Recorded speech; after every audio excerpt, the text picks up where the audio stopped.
గురుకులం కూటమి ప్రభుత్వంలో ఆర్య వైశ్యులపై వేధింపులు పెరిగిపోయాయన్నారు వైసీపీ నాయకులు మాజీ మంత్రి వెల్లంపల్లి శ్రీనివాస్. తిరుపతిలో మాట్లాడిన ఆయన పొదిలిలో అవినాష్ అనేటువంటి యువకుడిని రక్తం వచ్చేలా ఎస్ఐ కొట్టాడని అన్నారు. అతనితో పాటు అతని తండ్రి కోటేశ్వరరావును కూడా కొట్టారన్నారు. నిరసనగా వ్యాపారస్తులు స్వచ్ఛందంగా పొదిలిలో బంద్ను నిర్వహించారన్నారు. CM Chandrababu, deputy CM Pawan Kalyan వ్యాపారస్తులకు అన్యాయం చేస్తున్నారన్నారు. 19 నెలల పరిపాలనలో కూటమి ప్రభుత్వం ఫెయిల్యూర్ అయిందన్నారు వెల్లంపల్లి.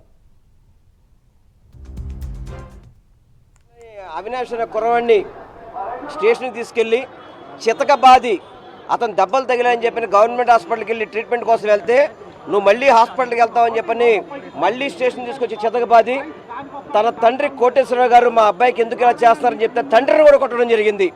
అంటే కూటమి ప్రభుత్వంలో వ్యాపారస్తులకు కానీ ఆర్య వయస్సులకు కానీ ఎక్కడా భద్రత లేదు అనడానికి ఈరోజు పొదులు యొక్క కారణమే ఒక రీజన్ అని చెప్పి అందరికీ తెలియపరచుకుంటున్నాను. ఎందుకంటే పవన్ కళ్యాణ్ గారు కావచ్చు, చంద్రబాబు నాయుడు గారు కావచ్చు, ఇష్టం వచ్చినట్టయితే వయసులను ఏదో మేము చాలా ప్రేమగా చూస్తున్నాం, వ్యాపారస్తులను ప్రమోట్ చేస్తున్నామని చెప్తున్నారు. కానీ అది ఎక్కడా కూడా జరగని పరిస్థితి. ఒక పక్క అధికారులతో వేధింపులు, జీఎస్టీ అధికారులతో వేధింపులు, మరొక పక్క పోలీసులతో వేధింపులు. ఎవరైతే ఎస్ఐ